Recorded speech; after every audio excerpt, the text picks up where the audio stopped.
welcome back to another thrilling episode of The Lefty Agenda. I recently read a book. The book was The Picture of Dorian Gray by Oscar Wilde. And even though it's a little bit of a different topic from what I usually cover on this channel, I am a complex being and wanted to talk about some literature. So let's jump into it.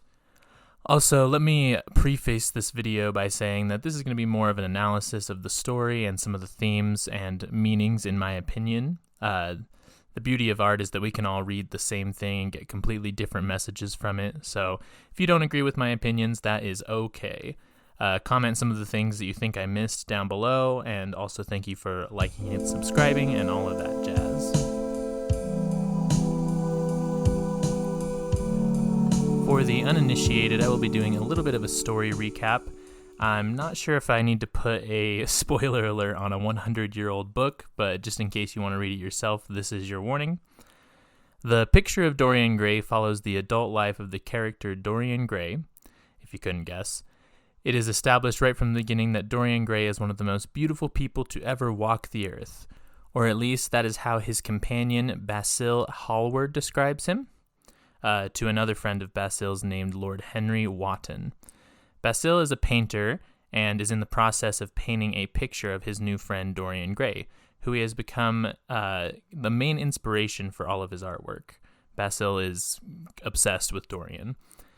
If you don't know or couldn't pick up on it, this book is extremely gay, and it's pretty widely accepted that Basil is in love with Dorian Gray, but we'll talk more about that later. During one of these painting sessions, Basil introduces Dorian to Henry and is reluctant for the men to start a friendship because of Henry's outlook on life. Henry is the poster child for hedonism and indulging one's pleasures and disregarding all sense of morality in the name of beauty and desire. Henry is in love with beauty and youth and believes that those are the only things to be in love with because those are the only things that truly matter during the course of your life. The first meeting and continuous friendship between Henry and Dorian has an intense impact on young Dorian. Dorian, being about 10 years younger than Henry and Basil, is very influenced by Henry and begins to spend time with Henry more. After this first meeting, Basil finishes the portrait of the young man and gifts it to him. Dorian wishes that the picture would grow old and be blemished, and he would not be. This brings us to the next major plot point, which is Dorian's relationship with a young woman who goes by the name of Sybil Vane. Sybil is an actress who is performing in Shakespeare plays at a, according to the text, rather shabby old theater, and one night, on an adventurous whim, Dorian decides to see the play. He instantly falls head over heels for her, and my guy simps super hard, asking her to marry him after, I believe, knowing her for only a few weeks, maybe, and I'm not exactly sure. That might have been more common during this time of history, but yeah, simping real hard. I do think that it's interesting, not that he talks somewhat about her beauty, but seems to be more enthralled by her acting and the art that she makes rather than, how she looks particularly. The night that Dorian brings his friends to the theater that Sybil is performing at, she absolutely is fucking awful at acting. Like, she bombs this performance. Or at least that's what Dorian and his snobby friends think. Sybil explains that she can no longer pretend to be in love because she has now realized what true love is after meeting Dorian. Dorian promptly dumps her and moves on because her acting was so bad, and Sybil actually does end up taking her own life later that night. That night, Dorian gazes upon the painting that Basil had painted of him and notices that his mouth of the painting has changed and shows a hint of cruelty. If you haven't guessed it up to this point, or you haven't heard this story before, the painting takes all the blemishes instead of our beloved Mr. Gray, because of that wish that he had formerly made. Sybil Vane's brother finds out about this man who drove his sister to suicide, but never found out the man's name, and begins his quest to find out who Dorian Gray is. Dorian Gray, in the meantime, is convinced to move on by Lord Henry because there is no use on dwelling on the past, so he's no longer upset about Sybil after about a day. Basil attempts to console Dorian, but Dorian shoots him down, saying Basil needed to move past it just as he had. Dorian comes across as cold and unempathetic to Basil, which shocks Basil. The young, attractive man he had known only a short time earlier was beginning to change. Dorian receives a small yellow book from Lord Henry, which marks a turning point in the story. We hear about much passage of time. In that time, Dorian reads and rereads this book multiple times, and the character of the book, who is just as hedonistic as Lord Henry, has a large influence on Dorian. In between all the influences in his life, he begins to also seek out the hedonistic pleasures. It says in the story that Dorian travels and meets with many men and women and creates quite the negative reputation for himself. After many years have gone by, we meet up with a much older and certainly more experienced Dorian Gray. Basil meets him at his house one night in an attempt to tell Dorian that he has a terrible reputation and asks Dorian to deny the accusations of the horrific things that he's done. After a fight ensues, Dorian decides to show him the picture that he painted of him all those years ago. The picture at this point would be quite a bit aged and rotted with all of the foul things Dorian has done. After viewing the photo, Basil sits down in shock, not understanding what exactly he has witnessed, and Dorian Gray grabs a knife and stabs Basil, killing him in a passionate, heated rage. Though a little shaken up by the murder, Dorian quickly calls upon an old friend who he has had a falling out with named Alan Campbell. The chemist is initially very reluctant to assist Dorian with disposing of the body, but after threatening to release an unsavory secret about the man to the public, Dorian successfully blackmails him into disposing of the body. A few days or weeks later, Dorian Gray decides to head to an opium den to get high and help ease his nerves of the memory of the murder of Basil. Upon entering the establishment, he finds another old friend of his who has taken to the opium addiction, hook, line, and sinker. After an exchange, Dorian gets what he needs, and some women call Dorian Prince Charming, which so happens to be what Sybil Vane used to call him.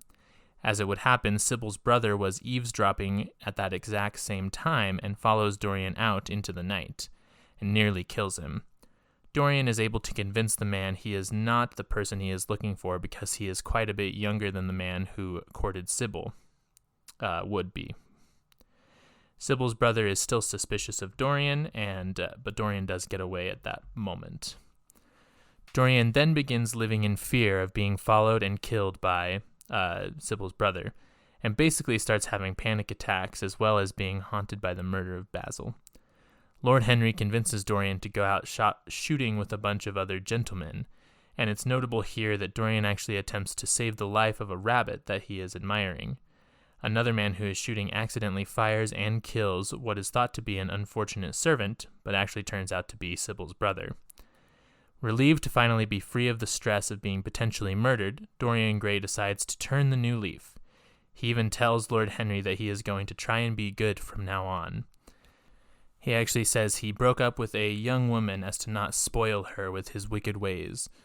Lord Henry obviously doesn't believe him, and he also doesn't believe him when Dorian tries to confess that he was the one who murdered Basil. Discouraged from their conversation, Dorian Gray goes home and realizes that he was only trying to be a good person to make himself feel better about the deaths, not because he actually felt any empathy towards the people he had hurt. He gazes upon the picture of himself after noticing that nothing has changed on it after he has decided to become good, and he becomes furious that the picture hasn't altered at all. In a moment of fiery hatred for the picture, he grabs the knife, the same knife that killed Basil, and stabs the picture. Dorian Gray is then found dead in the room by his servants, unrecognizable except for the rings next to a perfect portrait of himself. Now, obviously that was a lot, and I appreciate you sticking through that with me. Some of the points I'm going to be bringing up require knowing the plot and somewhat about the characters, so I just wanted to give you a quick synopsis, and then we'll jump into it. But that leads us into part 2. One key theme I took out of the story was its themes upon influence, and what exactly that means. The way people influence us, the way art influences us, and so on and so forth. Dorian Gray has multiple influences and then proceeds to influence multiple people throughout the rest of the story. I believe that Basil and Lord Henry are a classic kind of devil and angel on the shoulders of Dorian Gray, Basil being the angel who believes in morality and discipline, yet appearing lame and uninteresting to Lord Henry, and Lord Henry being the devil who believes in passion and beauty and fulfilling desires of the heart, yet has no sense of morality or any kind of discipline. As the story continues, Dorian's relationship with Basil becomes more and more distant as he grows closer to Lord Henry. This is, of course, symbolizing Dorian's fall into the wickedness and hedonism and the satiation of one's desires. The book, however, makes it clear that neither Basil nor Lord Henry are considered right or justified in what they are doing to influence the young, impressionable Dorian. This passage, said by Lord Henry, sums it up pretty nicely. Because to influence a person is to give him one's own soul, he does not think his natural thoughts or burn with his natural passions. His virtues are not real to him. His sins, if there are such things as sins, are borrowed.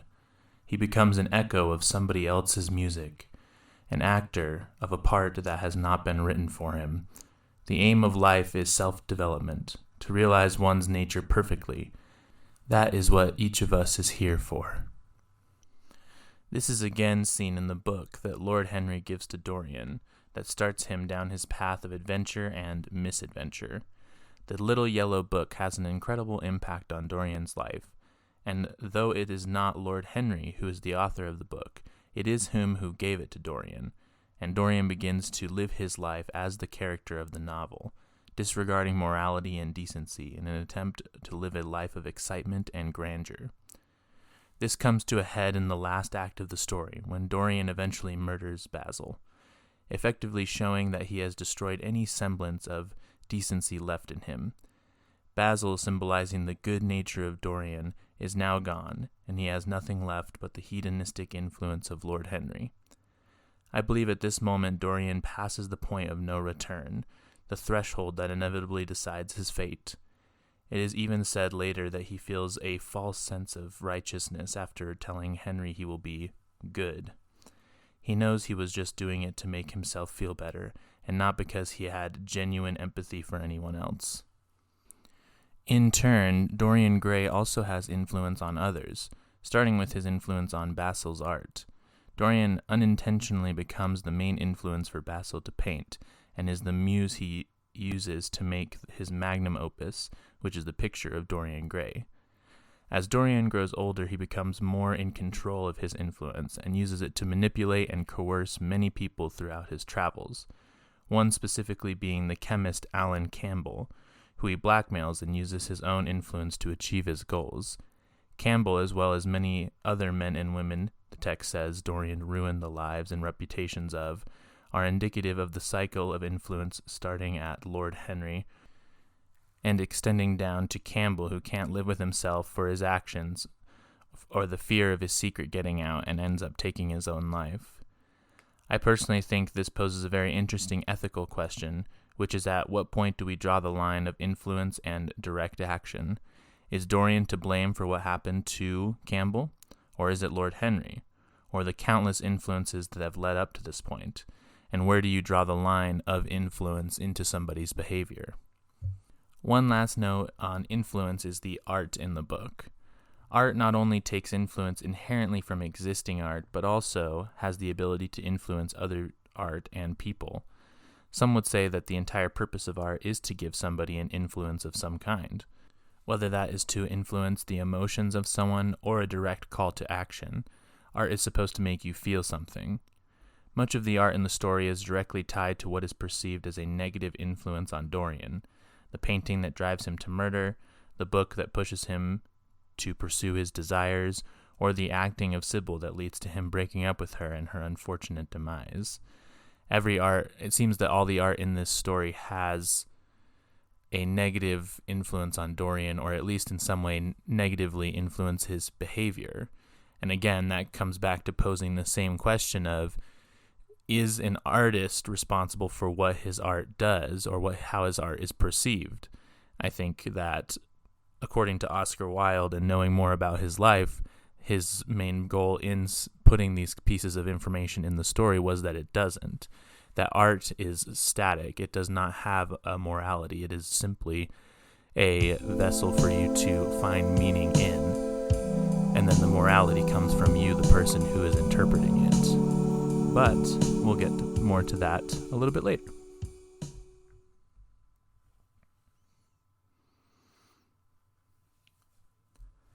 Speaking of the art in the story, I wanted to talk a little bit more about that.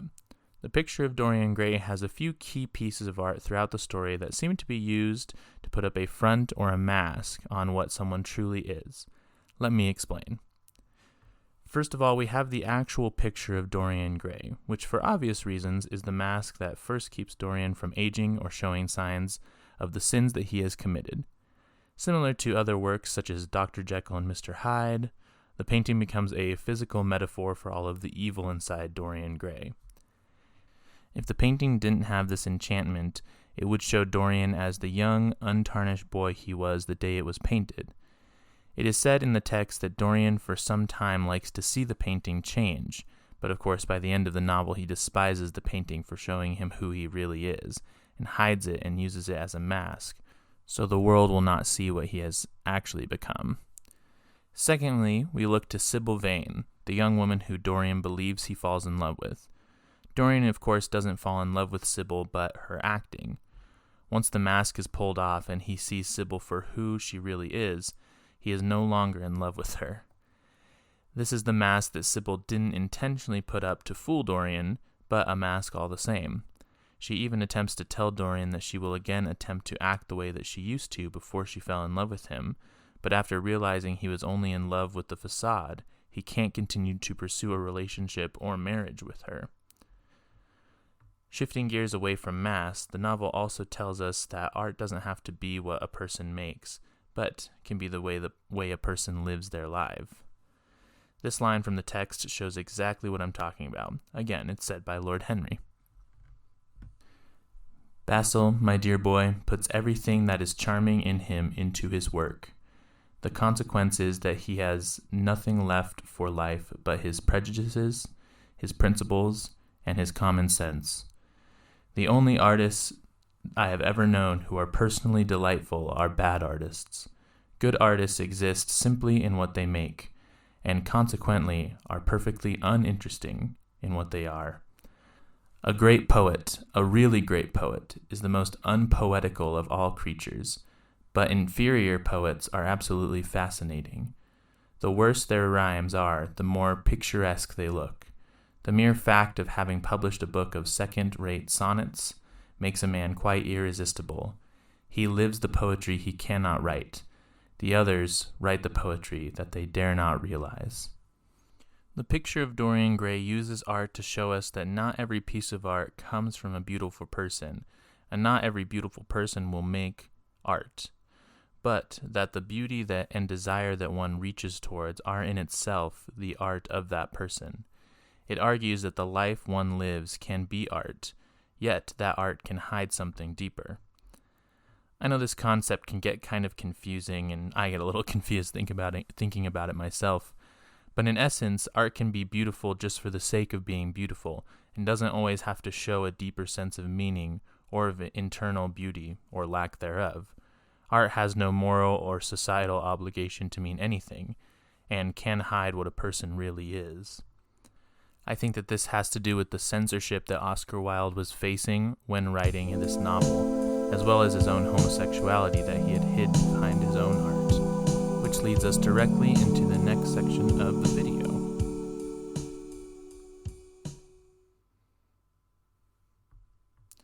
So I know that I'm not the first one to notice this, but the picture of Dorian Gray is kinda gay. Let's talk about Oscar Wilde a little bit. The man was a homosexual. He initially attempted to prosecute the Marquess of Queensberry for a libel case, but the investigation unearthed some findings showing that Wilde had been sleeping with men.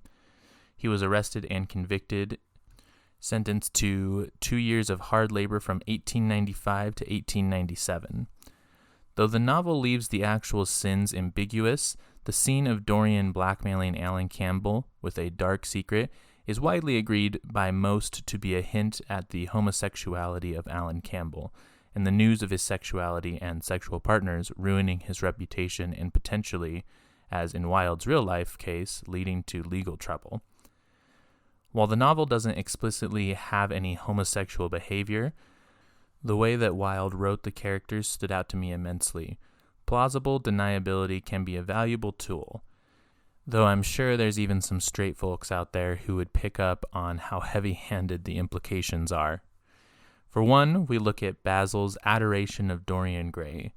While the novel may attempt to evade suspicion by outwardly showing how Dorian was admired by all who saw him, Basil was just one of his many admirers who were totally straight and just appreciates an attractive young man. There's an entire scene of Basil confessing his love for Dorian right in the text. And I don't think by the way it's written it can be perceived as anything other than romantic love. He says this: "Don't speak. Wait till you hear what I have to say, Dorian. From the moment I met you, your personality had the most extraordinary influence over me. I was dominated, soul, brain, and power by you. You became to me the visible incarnation of that unseen ideal whose memory haunts us artists like an exquisite dream. I worshipped you. I grew jealous of everyone to whom you spoke. I wanted to have you all to myself. I was only happy when I was with you. When you were away from me, you were still present in my art. Of course, I never let you know anything about this. It would have been impossible. You would not have understood it. I hardly understood it myself. I only knew that I had seen perfection face to face, and that the world had become wonderful to my eyes. Too wonderful, perhaps. For in such mad worship there is peril, the peril of losing them, no less than the peril of keeping them. Weeks and weeks went on, and I grew more and more absorbed in you." While Basil's affections for Dorian are not reciprocated, Dorian as well seems to be at least bisexual. By the sound of it in the text, he has explored relationships with men and women. Again, the story isn't clear on what exactly Dorian has done with these men or women, but it does hold them in the same regard. It states this: "Why is your friendship so fatal to young men? There was that wretched boy in Guards who committed suicide. You were his great friend. There was Sir Henry Ashton, who had to leave England with a tarnished name. You and he were inseparable. What about Adrian Singleton and his dreadful end? What about Lord Kent's only son and his career? I met his father yesterday in St. James Street. He seemed broken with shame and sorrow. What about the young Duke of Perth? What sort of life has he got now? What gentleman would associate with him?" And I realize these are just men that are named off in this section, but that paired with Sybil Vane as well as another woman that Dorian is seeing towards the end of the book when he decides to be good and break up with her and tells Lord Henry about that, seems to imply some level of bisexuality. The novel never tells us what Dorian's sins are, and I think that's by design. I believe Wilde left the crimes and sins of Dorian open to interpretation, because the reader can apply their own vices to Dorian. Judging by Wilde's own life, it is safe to assume that one does not have to look very far to apply the lusting after other men to the laundry list of what society would view as despicable deeds at the time. This one I have less of an argument for, but I wanted to mention it because I think it's hilarious. Dorian breaks off his relationship with Sybil because he sees her act in a less than satisfactory manner. I don't think that I have to convince you that that's a pretty gay reason to break up with someone. Dorian was obviously not in love with her, but her art, and I believe that most likely continued through most of his relationships.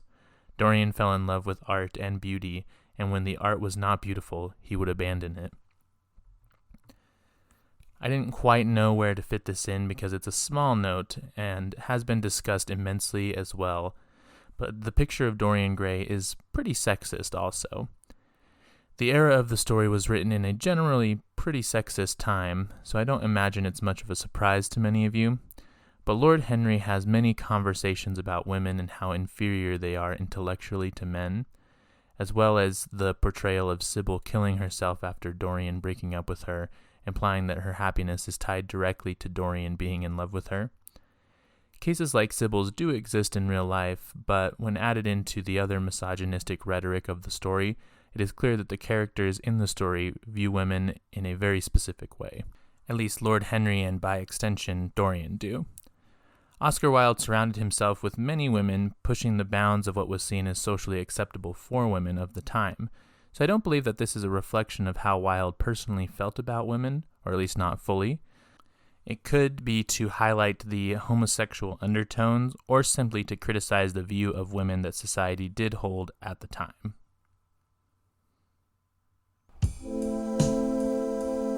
And that's all I have to say about this book. To reiterate, it is just my opinion, and I don't know that I said many things that haven't already been analyzed before by smarter people, but I just wanted to talk about it because I read it and thought it was interesting. I think at the end of the day, Oscar Wilde wouldn't want us to dissect his book as much as we have. I think he would want us to appreciate art for no other reason than just how beautiful it is. And at the end of the day, what more is there to appreciate about it? Thank you all so much for watching the video. I really had fun reading this book and kind of changing it up a little bit, so I hope you all liked it. Remember to like, comment, and subscribe. Push the little bell button if you want updates on when I'm posting. I know my posts aren't the most frequent, but I try to get them out as much as I can here. Always remember to check out my podcast. It's called Remarks. I do it with a dear friend of mine named Phoebe, and we'll have a good time there. We also have a Patreon up as well, so no pressure to go there, but you get some cool podcast stuff if you use that. And other than that, I love all of you and have a great day.